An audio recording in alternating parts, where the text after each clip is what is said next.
মাজুলীত উপস্থিত কংগ্ৰেছৰ মুখপাত্ৰ অপূৰ্ব ভট্টাচাৰ্য।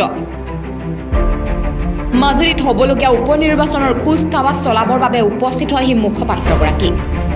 আমাৰ ধৰ্ম এটাই মানৱ ধৰ্ম, মানুহৰ হকে মানুহৰ বাবে মানুহৰ স্বাৰ্থত কাম কৰাটোই হ'ল ভাৰতীয় জাতীয় কংগ্ৰেছ দলৰ ধৰ্ম।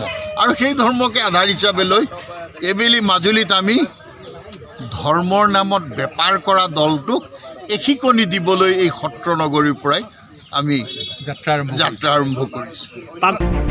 উপস্থিত হৈ দলীয় কৰ্মকৰ্তাৰ লগত মত বিনিময় কৰে আৰু আগন্তুক উপ নিৰ্বাচনৰ বিষয়েও আলোচনা কৰে। লগতে বিজেপিয়ে তেওঁলোকৰ প্ৰাৰ্থীগৰাকীক কৰা সমালোচনাৰ প্ৰত্যুত্তৰ দিয়ে মুখপাত্ৰগৰাকীয়ে। ল'ৰা ঘৰত নাথাকি ক'ত যাব? ৰাজীৱ লোচন পেগুৰ পিতৃৰ আমি যদি কওঁ কংগ্ৰেছ দলৰ লগত বংশানুক্ৰমিক সম্পৰ্ক আছে। ক'ৰবাত মনটো অলপ দুখ লাগিছিল, দুবাৰকৈ ৰাইজে ইমান চেষ্টা কৰিও তেওঁক জয়যুক্ত কৰিব নোৱাৰিলে। এটা সময়ত মন্ত্ৰী বিধায়ক হৈ এই অঞ্চলৰ মানুহ আজি লোকে অস্বীকাৰ কৰিলে কেনেকৈ হ'ব? মাজুলীৰ পৰা নৈ পাৰ ফেৰীত নুঠাকে যে গুৱাহাটী পায়গৈ, সেই কথা তৰুণ গগৈ ডাঙৰীয়া ৰাজীৱ লোচন পেগুহঁতৰ ভূমিকাৰ কথা অস্বীকাৰটো কোনেও কৰিব নোৱাৰে। গতিকে আমি যথেষ্ট আসক্তি বাঢ়িলে সদায় এটা উত্তৰ দিবলগীয়াকৈ আছিল, এতিয়াতো নিজেই উত্তৰ দি দিলে। গতিকে সেইটোৱে আমাৰ সাহস। বিজেপি পাৰ্টি বেজীক হাঁহিলে বাৰু কেনেকুৱা হয় কওকচোন? এই সৰ্বানন্দ সোণোৱাল এই মাটিত জন্ম আছিল নেকি? তেওঁ কি আছিল? বোলে বালিলৈ বুলি জীপাত সুগ্ৰীবলৈও সেই পায়, তেৰাসকলে কৰা পথেদি গ'লে বোলে বৈকুণ্ঠ পায়গৈ। আমিও সেইটো পন্থাকে লৈছোঁ নহয়। কথা নাজানো। অসমৰ ভাষা আন্দোলন, মাধ্যম আন্দোলন, খাদ্য আন্দোলনৰ পৰা জাতীয় অস্তিত্বৰ আন্দোলন যুদ্ধহঁতৰ নিচিনা ক'ত বা আছিল নাজানো। বোপাইহঁত বয়সো সঁচাকৈ হোৱাই নাছিল তেতিয়া। এই ভূতৰ মুখত ৰাম নাম অসমীয়াৰ হকে নকৰাকৈ বিষ্ণুৰাম মেধিৰ দিনতে অসমীয়া ৰাজ্য ভাষা হৈছে। তেৰাই পঢ়া শুনা অলপ কৰক। এই মন্ত্ৰী হ'লে সকলো কথা নাজানে নহয় বোপাইটোৱে।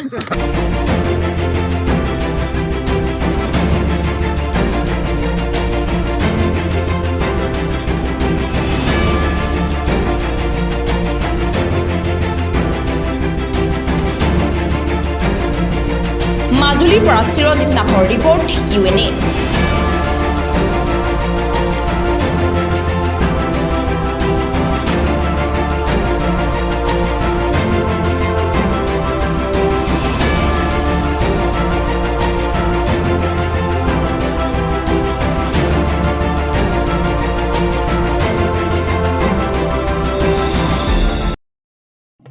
আপোনাৰ জীৱনত যদি কিবা সমস্যা হৈছে তেন্তে আজি আহক পণ্ডিত ৰমেশ চন্দ্ৰ শাস্ত্ৰীজী মহাৰাজৰ ওচৰলৈ।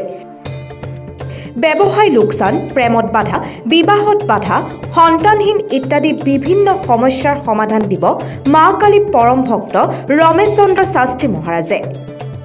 বলিউডৰ বহু নামী দামী তাৰকাৰ ভাগ্য উদয় কৰা শাস্ত্ৰীজীক এতিয়াৰে পৰা লগ পাব যোৰহাট চহৰৰ থানা ৰোডৰ হোটেল নিকিতাৰ 217 নম্বৰ ৰুমত। যোগাযোগৰ নম্বৰ হৈছে 9421952444 আৰু 9370861748।